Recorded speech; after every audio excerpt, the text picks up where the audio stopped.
1 Yohanes pasal 2 ayat 18 berkata, "Anak-anakku, waktu ini adalah waktu yang terakhir, dan seperti yang telah kamu dengar, seorang antikristus akan datang, sekarang telah bangkit banyak antikristus.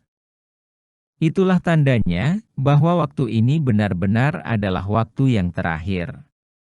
Siapakah antikristus yang dimaksud tersebut?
Antikristus adalah salah satu topik, ataupun pembahasan utama, bagi setiap orang yang mendalami akhir zaman.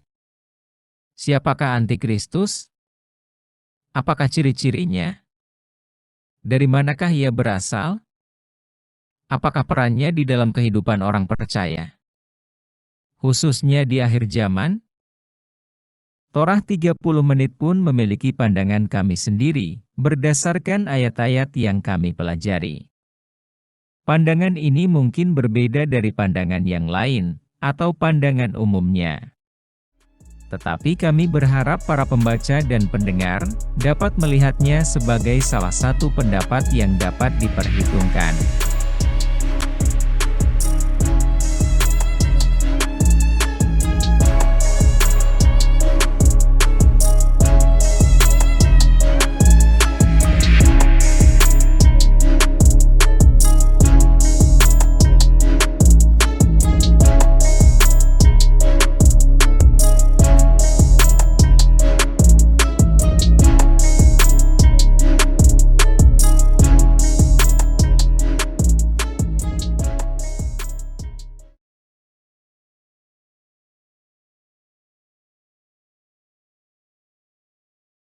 Satu Yohanes pasal 2, ayat 22, berkata, "Siapakah pendusta itu? Bukankah dia yang menyangkal bahwa Yesus adalah Kristus? Dia itu adalah antikristus, yaitu dia yang menyangkal baik Bapa maupun Anak." Rasul Yohanes menerangkannya dengan sangat jelas, bahwa antikristus menyangkal baik Bapa maupun Anak. Ayat ini membuat suatu penafsiran yang sering digunakan hingga sekarang, dalam mendefinisikan siapakah sosok antikristus tersebut, dan apa perannya di akhir zaman. Ada pandangan umum, bahwa figur antikristus adalah sosok yang anti-Yahusya. Antikristus akan datang dari golongan, ataupun keyakinan yang tidak mempercayai Yahusya adalah Elohim. Antikristus berasal dari keturunan Ismail dan Esau. Antikristus berasal dari Timur Tengah. Berasal dari golongan keyakinan dengan kitab suci yang berbeda.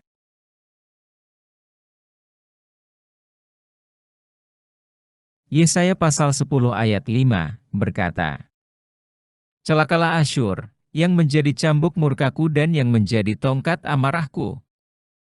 Ayat 6. "Aku akan menyuruhnya terhadap bangsa yang murtad, dan aku akan memerintahkannya melawan umat sasaran murkaku, untuk melakukan perampasan dan penjarahan, dan untuk menginjak-injak mereka seperti lumpur di jalan." Setiap orang yang secara khusus mendalami mengenai akhir zaman, mengetahui dan mempelajari mengenai ayat di atas. Bangsa Asyur adalah bangsa yang akan menyerang kota Yerusalem pada akhir zaman. Siapakah sebenarnya bangsa Asyur?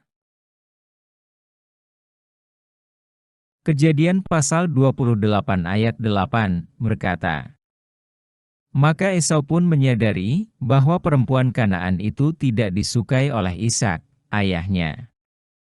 Ayat 9. Sebab itu ia pergi kepada Ismail dan mengambil Mahalat menjadi istrinya, di samping kedua istrinya yang telah ada. Mahalat adalah anak Ismail anak Abraham, adik Nebayot. Esau adalah anak dari Ishak, yang menjual hak kesulungannya kepada Yakub, dan tidak mendapatkan berkat kesulungan dari bapaknya.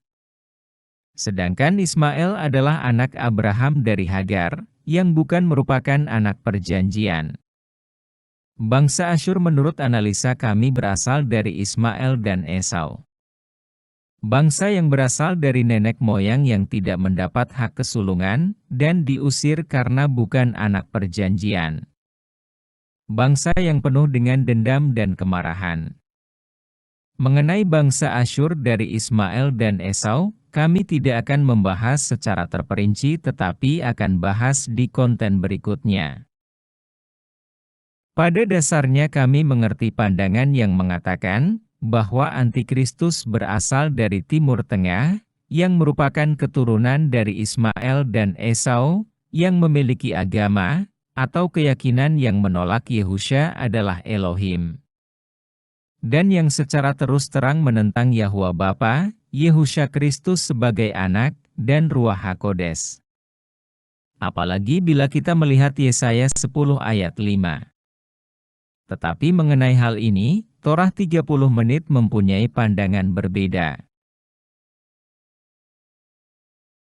Ada suatu merek terkenal dengan nama A, yang berharga cukup tinggi. Lalu ada seorang penipu yang hendak mengambil keuntungan besar dari menjual barang A. Cara yang paling masuk akal adalah, penjual tersebut menjual barang seakan-akan merek A, tetapi sebenarnya barang yang diberikan bukanlah A, melainkan barang merek A yang palsu. Bagaimanakah caranya si pedagang penipu ini menipu pembeli, ataupun calon pembelinya? Tentu saja dengan membuat kopian barang merek A, dengan semirip mungkin.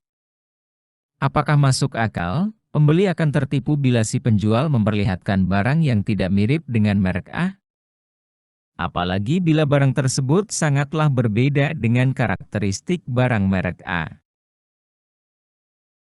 Logikanya, si penjual akan berhasil menipu, dengan begitu memperoleh keuntungan yang sangat besar, bila dapat membuat suatu barang, yang akan terlihat sama dengan merek A, yang pada kenyataannya tidak, melainkan palsu. Penjual model seperti apakah yang dapat menipu? Bila seseorang dapat membuat suatu kopian yang sebegitu bagusnya, maka sudah dapat dipastikan, orang tersebut mengerti karakteristik dari barang merek A.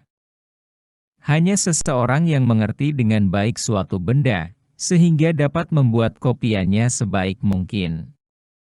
Kami ulang sekali lagi. Penipu ulung mengerti segala sesuatu secara cukup mendalam mengenai barang yang akan dibuat tiruannya.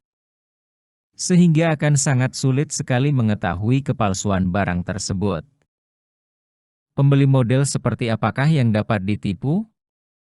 Bila calon pembeli, ataupun pembeli, memang ingin ataupun tertarik dengan barang merek A, mempunyai kemampuan, dan dapat membelinya. Tetapi pengetahuan, dan pengertian mengenai barang merek A terbatas. Sehingga bila seorang penjual yang hendak menipu menawarkan barang merek A, tidak dengan harga murah tentu saja, karena bila dengan perbedaan harga yang mencolok, calon pembeli akan mencurigai bahwa itu adalah barang palsu. Tetapi barang tiruannya begitu mirip, maka calon pembeli, yang pengetahuannya terbatas, atas barang merek A, kemungkinan besar akan tertipu. Dan pedagang penipu tersebut, pastilah untung besar, karena menjual barang palsu, dengan harga yang mirip dengan barang asli. Mungkinkah seorang penjual yang hendak menipu calon pembelinya berkata jujur bahwa dia seorang penipu, atau penjahat? Dan berkata-kata kasar, dan memaksakan calon pembelinya, yang jelas tidak akan disukai oleh calon pembelinya. Kemungkinan besar ia bukanlah seorang penipu melainkan seseorang yang hendak merampok. Konsep yang sama antara antikristus dan orang-orang yang akan ditipu. Siapakah yang akan ditipu antikristus? Manusia pada umumnya kah? Atau spesifik golongan tertentu? Bila antikristus bertujuan untuk menipu, dan memang iblis adalah bapa dari segala penipu, apakah ia akan menyatakan jati diri yang sebenarnya dan bertindak kasar? Persis seperti seorang kriminal atau penjahat yang sedang mengancam? Bisa jadi memang akan dituruti, tetapi bukan karena tertipu melainkan terpaksa. Dan tidak akan cocok dengan label yang ada di dahi iblis, yaitu bapa dari segala tipuan.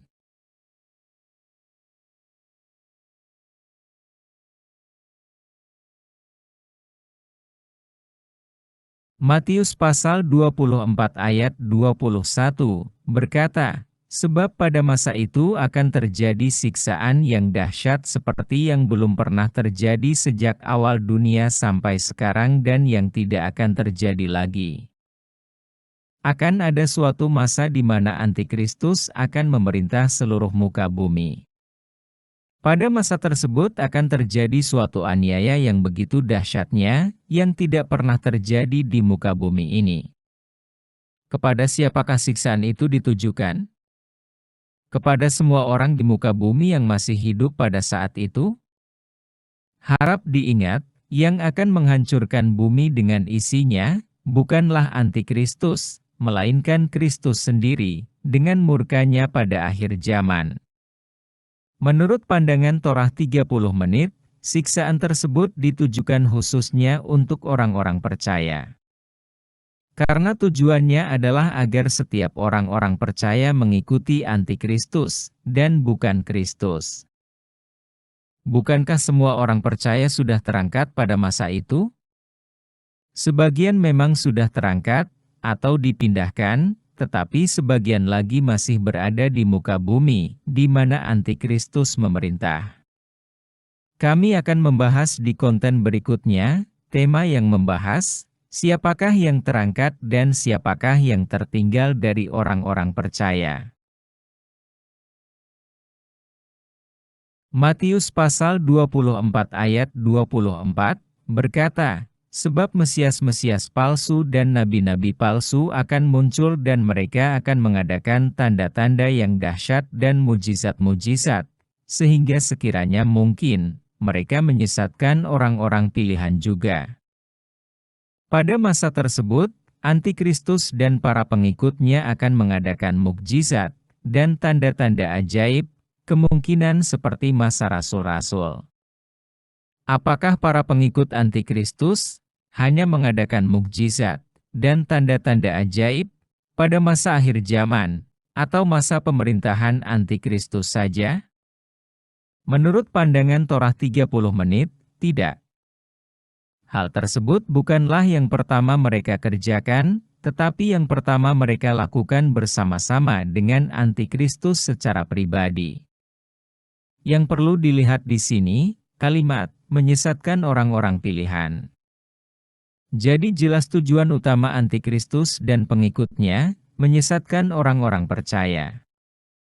Setiap orang yang mau mencari kebenaran firman, setiap orang yang percaya bahwa Yehusha adalah utusan Yahwa untuk menyelamatkan umat manusia.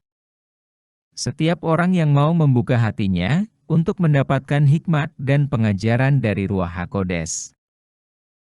Bila antikristus datang pada akhir zaman, apakah ia akan menyatakan dirinya sebagai antikristus? Apakah mungkin orang-orang percaya akan tertipu bila ia terang-terangan mengaku sebagai antikristus? Bila antikristus datang dengan iman yang berbeda, menyatakan tidak percaya kepada Yehusha sebagai anak, Yahwa sebagai Bapa, dan Ruach HaKodes, mungkinkah orang-orang percaya akan tertipu? Bila antikristus datang dengan keyakinan yang jelas-jelas berbeda, kitab suci yang berbeda, berarti tidak percaya kepada perjanjian lama, atau Tanakh, perjanjian baru, atau Brit Hadasyah. Mungkinkah orang-orang percaya akan tertipu? Menurut pandangan Torah 30 menit atas semua pertanyaan tersebut, jawabannya adalah tidak.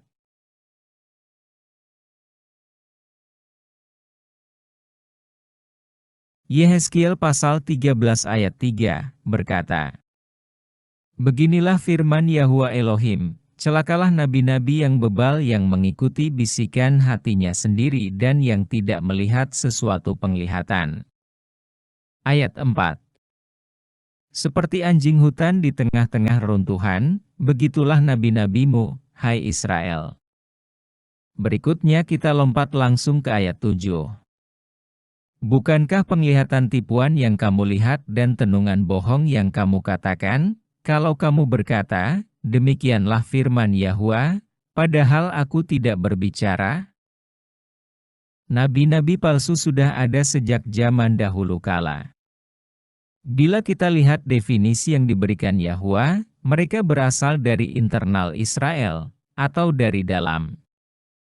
Mereka mengatakan mendengar suara Yahwa, dengan mengatakan, beginilah firman Yahwa, ini kata Elohim. Pada kenyataan Yahwa tidak pernah berbicara seperti itu kepada mereka.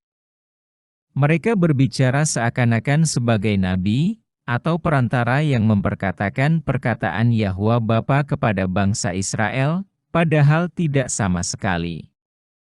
Melainkan penipu yang mengatasnamakan nabi, dan mengincar orang-orang Israel, atau orang-orang percaya untuk ditipu. Seorang penipu yang handal, mengerti apa yang hendak dikatakannya. Bila seorang penipu hendak menipu orang-orang percaya, maka penipu tersebut haruslah mengerti apa yang diakini, atau mengerti kitab yang digunakan oleh orang-orang percaya. Dan yang paling memungkinkan untuk menipu, adalah dari dalam orang-orang percaya itu sendiri.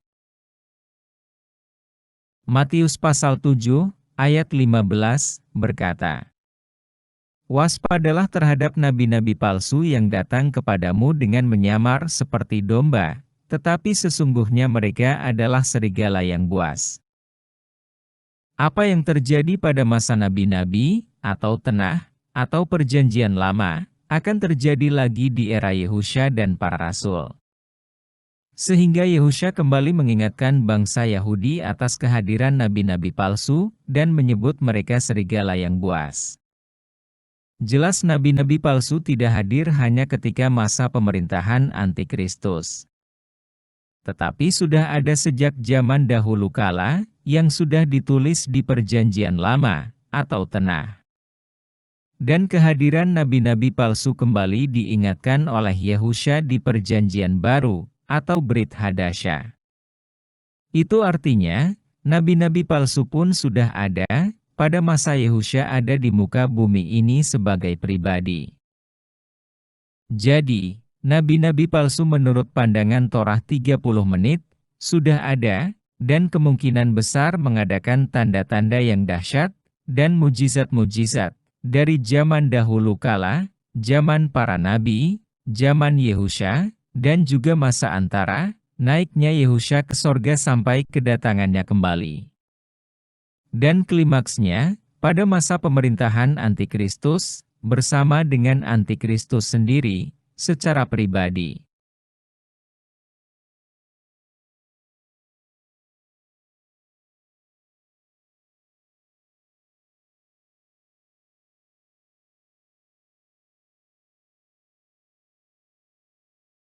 Kisah Para Rasul pasal 20 ayat 29, berkata, "Aku tahu bahwa sesudah aku pergi, serigala-serigala yang ganas akan masuk ke tengah-tengah kamu dan tidak akan menyayangkan kawanan itu." Paulus memperingatkan para murid untuk berjaga-jaga terhadap serigala-serigala yang ganas. Siapakah serigala-serigala ini? Tidak lain adalah nabi-nabi palsu. Perhatikan kalimat, masuk ke tengah-tengah kamu. Itu artinya, serigala-serigala ini ada di dalam lingkungan para murid rasul-rasul. Di manakah nabi-nabi palsu pada masa Perjanjian Lama, atau telah berada? Mereka ada di dalam, atau di antara bangsa Israel, yang berarti orang Israel sendiri. Seperti apa yang sudah dikatakan oleh Yahwa, hal yang sama terjadi lagi di zaman rasul-rasul. Artinya, serigala-serigala memang berasal dari orang-orang percaya juga. Jadi jelas, nabi-nabi palsu tidak bicara orang di luar lingkungan orang-orang percaya, yang hendak menipu orang-orang percaya. Nabi-nabi palsu, atau serigala-serigala ganas ini, berasal dari, atau berada di antara orang-orang percaya. Apakah mereka menggunakan kitab suci yang sama? Tentu saja.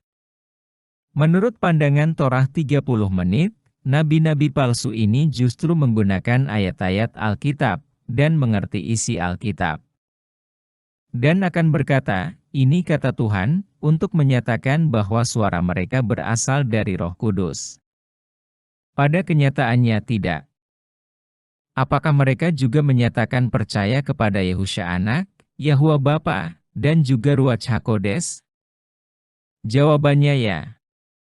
Apakah dengan begitu mereka benar-benar percaya? Tentu saja tidak. Tetapi mereka lakukan ini semua dengan satu tujuan utama, yaitu menipu orang-orang percaya, ataupun setiap orang yang hendak mengerti kebenaran firman yang berasal dari Yahwa. Harap diingat bahwa nabi-nabi palsu adalah penipu, mereka akan mengatakan apa saja untuk meyakinkan orang-orang percaya, agar percaya kepada mereka. Konsepnya mirip dengan pedagang penipu, yang memalsukan barang-barang berkualitas bagus. Yang pastinya mereka mengerti karakteristik barang yang akan dipalsukan, untuk menipu calon pembeli. Kalimat nabi-nabi palsu, berarti mereka akan terlihat seperti Nabi Yahwa, membawa pesan Yahwa, pada kenyataannya tidak. Bila mereka mengatakan, ataupun mengutip dari kitab suci yang berbeda, dan menyatakan, bahwa mereka tidak mempercaya Yehusha Kristus, tetapi Tuhan yang lain, maka mereka bukanlah nabi-nabi palsu, melainkan nabi-nabi yang berbeda keyakinan. Karena berbeda keyakinan, maka tidaklah mungkin dapat menipu orang-orang percaya. Dan harusnya berada di luar lingkungan orang-orang percaya. Tetapi pada kenyataannya tidak, melainkan berada di dalam lingkungan orang-orang percaya. 1 Yohanes pasal 4 ayat 3 berkata, dan setiap roh yang tidak mengaku Yehusha, tidak berasal dari Yahwa. Roh itu adalah roh antikristus dan tentang dia telah kamu dengar, bahwa ia akan datang dan sekarang ini ia sudah ada di dalam dunia. Kalimat, tentang dia, bicara mengenai pribadi antikristus yang akan datang pada akhir zaman, yaitu pada masa pemerintahannya. Dan kalimat, sementara roh antikristus, sudah ada di dalam dunia, yaitu masa zaman Yehusha Kristus, dan dimulainya pelayanan para rasul. Ada dua roh yang bergerak secara masif. Pertama, Ruach HaKodes, yang dicurahkan pada hari raya Shavuot, atau Pentakosta, sebagai roh penolong dan pengajar, sampai kedatangan Yehusha kembali. Dan roh yang kedua, adalah roh antikristus, yang juga bergerak secara masif, sebagai roh yang menipu orang-orang percaya, sampai kedatangan antikristus. Apakah kita bicara mengenai roh yang tidak terlihat kasat mata? Tentu tidak. Bila Roh Kudus ada di hati setiap orang percaya, dan tentu saja Roh Kudus ada di dalam diri rasul-rasul, maka roh antikristus pun berada di dalam hati setiap nabi-nabi palsu, atau rasul-rasul palsu, atau bisa disebut juga orang-orang percaya yang palsu. Apakah roh antikristus hanya bergerak pada saat masa rasul-rasul? Tentu saja tidak. Tetapi menurut pandangan kami, roh antikristus bergerak masif setelah hari raya Shavuot, atau Pentakosta. 2 Korintus pasal 11, ayat 13, berkata, "Sebab orang-orang itu adalah rasul-rasul palsu, pekerja-pekerja curang, yang menyamar sebagai rasul-rasul Kristus." Rasul adalah murid-murid Kristus. Itu artinya rasul-rasul palsu adalah seakan-akan murid-murid Kristus, tetapi sebenarnya tidak. Karena mereka palsu dan bertujuan menipu. Dan yang mau ditipu, pastinya orang-orang percaya. Sekali lagi kami mau menekankan, bila mereka berasal dari keyakinan yang berbeda, maka tidak bisa disebut sebagai rasul palsu. Karena jelas kata rasul, mengacu kepada pengertian murid Kristus. Rasul-rasul bergerak untuk menginjili dengan hikmat dari Ruach HaKodes. Sementara rasul-rasul palsu dengan petunjuk dari roh antikristus. Bila rasul-rasul palsu ini berkata bahwa mereka tidak percaya kepada Yehusha sebagai utusan Yahwa, akankah orang-orang percaya mau percaya kepada mereka? Tentu saja tidak. Itulah sebabnya mereka disebut rasul-rasul palsu. Terlihat sebagai murid-murid Yehusha Kristus, tetapi pengajaran yang diajarkan berbeda. Jadi pada masa tersebut ada dua kelompok, rasul-rasul Kristus dan rasul-rasul palsu, menggunakan kitab suci yang sama-sama menyatakan Yehusha sebagai utusan Yahwa, dan sama-sama menyatakan menerima Ruach HaKodes di dalam diri mereka. Dan sama-sama di antara domba, atau orang-orang percaya. Dikarenakan kemiripan yang terlihat sama, dari tampak luar, maka para rasul perlu mengingatkan para murid untuk tidak tertipu. Pertanyaannya adalah, bukankah Ruach HaKodes dapat mengingatkan? Tentu saja, bagi setiap orang percaya yang mau belajar, atau mengerti lebih dalam. Karena Ruach HaKodes bertugas untuk mengajar, dan mengingatkan orang-orang percaya. Para rasul pun, mengingatkan dan mengajarkan para murid, juga karena dorongan dari Roh Kudus. Jadi setiap murid-murid rasul, atau orang-orang percaya, yang mengerti firman Yahwa lebih dalam, yang dibukakan oleh Ruach HaKodes, maka mereka tidak akan tertipu.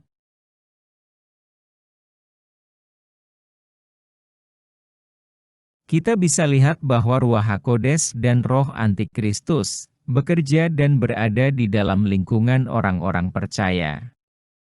Yang percaya Yehusha adalah Kristus, Yahwa adalah Bapa, dan adanya Ruach HaKodes. Bila roh antikristus bergerak di dalam lingkungan orang-orang percaya, dan terlihat seperti Roh Kudus, pada kenyataannya bukan, bagaimanakah dengan antikristus sendiri?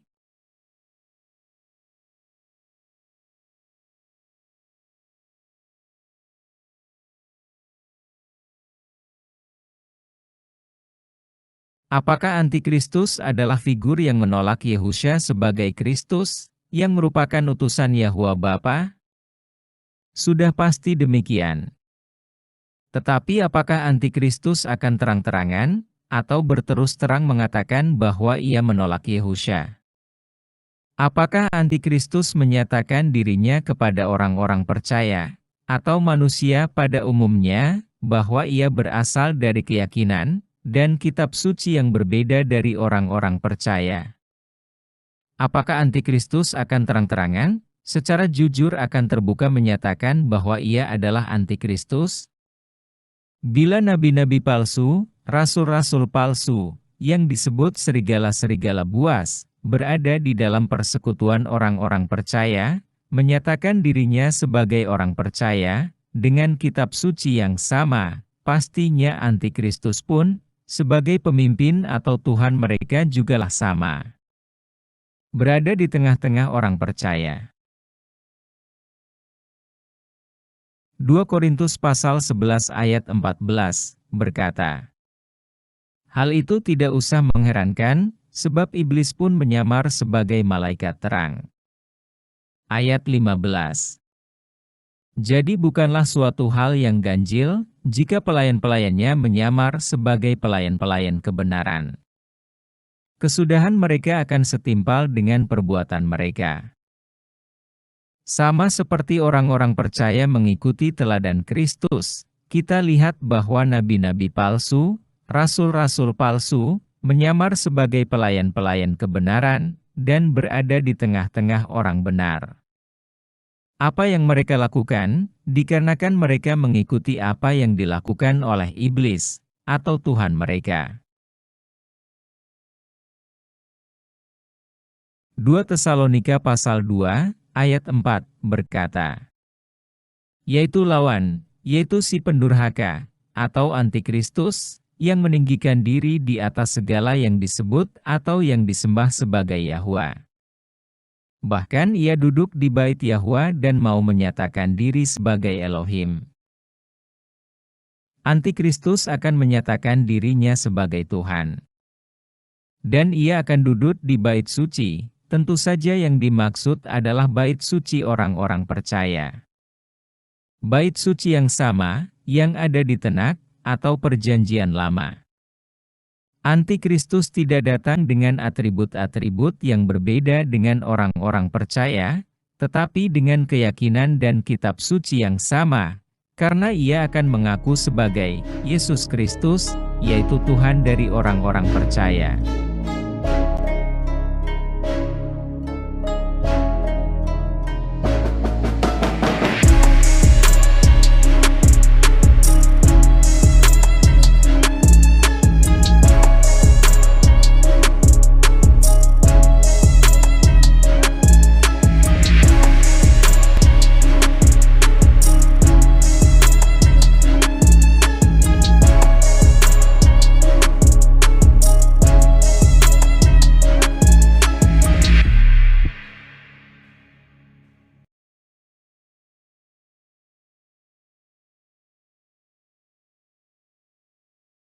Kata antikristus, membuat suatu gambaran seseorang dengan tulisan di dahi, anti, atau menentang.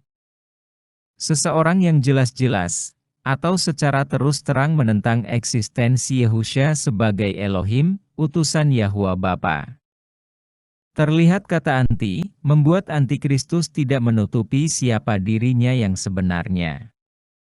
Jadi seakan-akan para pengikutnya pun tidak menutupi jati dirinya yang menentang Yehusha Kristus. Antikristus dan pengikutnya akan terang-terangan berbeda keyakinan dengan orang-orang percaya. Yohanes pasal 8, ayat 44, berkata, iblislah yang menjadi bapamu dan kamu ingin melakukan keinginan-keinginan bapamu. Ia adalah pembunuh manusia sejak semula dan tidak hidup dalam kebenaran, sebab di dalam dia tidak ada kebenaran. Apabila ia berkata dusta, ia berkata atas kehendaknya sendiri, sebab ia adalah pendusta dan bapa segala dusta. Jika iblis adalah bapa segala dusta, apakah mungkin antikristus dan pengikut-pengikutnya menyatakan jati diri yang sebenar-benarnya? Antikristus menyatakan kepada umum bahwa dia menentang Yehusha. Antikristus menjadi jujur untuk suatu hal yang penting di dalam visi dan misinya. Antikristus dan pengikut-pengikutnya menyatakan bahwa merekalah serigala buas. Maka kalimat serigala berbulu domba tidak ada maknanya sama sekali. Jika pedagang penipu saja, seperti yang sudah kami bahas sebelumnya, tidak akan berkata jujur, tetapi justru berusaha meyakinkan calon pembeli, ataupun pembelinya mengenai keaslian barang dagangannya, walaupun sebenarnya tidak. Bukankah antikristus justru akan lebih-lebih menipu dengan begitu lihainya, sehingga tidak akan terlihat, atau dirasakan oleh orang-orang percaya? Bila antikristus dan pengikutnya datang dalam figur yang terlihat bengis dan jahat, tidak percaya kepada Alkitab sebagai inspirasi dari Ruach HaKodes, memiliki keyakinan berbeda, menyatakan anti dari Kristus, dan suka menganiaya orang-orang yang percaya Yehusha, secara terus terang dan terbuka, dimanapun orang percaya berada, dari masa ke masa. Maka antikristus dan pengikutnya adalah penjahat dunia dan musuh dari orang-orang percaya, tetapi bukanlah bapa dari segala dusta. Dengan cara tersebut tidak mungkin orang-orang percaya tertipu. Dan juga tidak cocok dengan ayat-ayat yang sudah kita bahas sebelumnya, bahwa para pengikutnya adalah serigala berbulu domba, artinya penipu. Sehingga mereka disebut juga rasul-rasul palsu.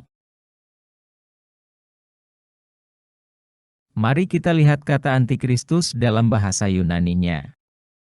Kata antikristus berasal dari dua akar kata Kristos, artinya Yehusha Kristus, sementara akar kata satunya lagi, artinya, pada umumnya ditulis berlawanan, atau berseberangan, tetapi ada satu arti yang menarik, yaitu, berada di tempat, atau bisa disebut juga menjadi sebagai. Jadi bila kita menggunakan akar kata dari arti lainnya, maka kata antikristus adalah seseorang yang berada di posisi Kristus, atau seseorang yang mengaku sebagai Yehusha Kristus, dan bisa disebut sebagai Kristus palsu, atau Yesus yang lain. 2 Korintus pasal 11, ayat 4, berkata, "Sebab kamu sabar saja, jika ada seorang datang memberitakan Yesus yang lain daripada yang telah kami beritakan, atau memberikan kepada kamu roh yang lain daripada yang telah kamu terima atau Injil yang lain daripada yang telah kamu terima." Seperti yang sudah kami jelaskan sebelumnya, ada rasul-rasul palsu yang memberitakan Injil, yang bukan berasal dari pengajaran Yehusha Kristus. Bila ada rasul-rasul palsu, pastinya ada Yesus yang lain, atau Yesus palsu, ataupun Kristus palsu, yang doktrinnya diajarkan oleh rasul-rasul palsu. Yang tidak lain adalah antikristus itu sendiri. Doktrin Yesus palsu ini pastinya mirip dengan pengajaran Yehusha, menggunakan kitab suci yang sama, tetapi memberikan pengertian yang berbeda. Intinya adalah pengertian yang berbeda dari kitab suci yang sama. Kita perhatikan bersama dua kata antikristos dalam bahasa Indonesia dan Inggris. Harap dimengerti, kata antikristus sebenarnya tidak diterjemahkan ke dalam bahasa lain. Hanya melafalkan atau menyebutkannya saja yang disesuaikan dengan bahasa-bahasa yang ada. Bila kata antikristus diterjemahkan dengan kalimat yang mengaku Kristus, atau Kristus palsu, atau Kristus lain, maka kata roh antikristus menjadi roh Kristus palsu.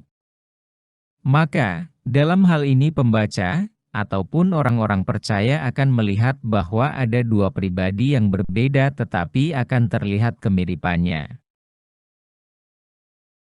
Sehingga 1 Yohanes pasal 4 ayat 3 akan berbunyi, "Dan setiap roh yang tidak mengaku Yehusha tidak berasal dari Yahwa." Roh itu adalah roh Kristus palsu dan tentang dia telah kamu dengar, bahwa ia akan datang dan sekarang ini ia sudah ada di dalam dunia. Dan 1 Yohanes pasal 2 ayat 22 akan berbunyi, "Siapakah pendusta itu? Bukankah dia yang menyangkal bahwa Yehusha adalah Kristus? Dia itu adalah Kristus palsu, yaitu dia yang menyangkal baik Bapa maupun Anak." Jadi ayat-ayat di atas tidak akan salah mengasumsikan, melainkan pembaca mengerti ada dua Kristus, yang pertama yang asli, dan yang kedua yang meniru, atau palsu. Sehingga tingkat kewaspadaan orang-orang percaya akan semakin meningkat. Karena mengerti ada Kristus palsu, yang seakan-akan asli, berarti berada di dalam lingkungan orang-orang percaya, menggunakan kitab suci yang sama, dan pastinya bukanlah seperti tipe orang-orang yang membenci orang-orang percaya, akan tetapi terlihat penuh kasih, tetapi palsu. Terlihat dan bertingkah laku seperti domba, atau orang-orang percaya, tetapi pada kenyataannya adalah serigala buas. Dengan begitu kalimat serigala buas berbulu domba akan sesuai dengan deskripsi Kristus palsu dan para pengikutnya. Para pengikutnya ada di antara orang-orang percaya, beribadah dengan kitab suci yang sama, dan akan terlihat seakan-akan menyembah Allah Bapa, Yesus, dan Roh Kudus.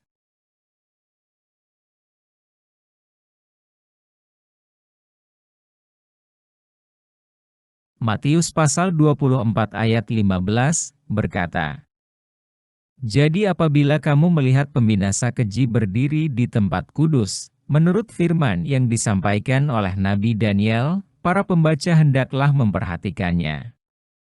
Berikutnya langsung ayat yang ke-24.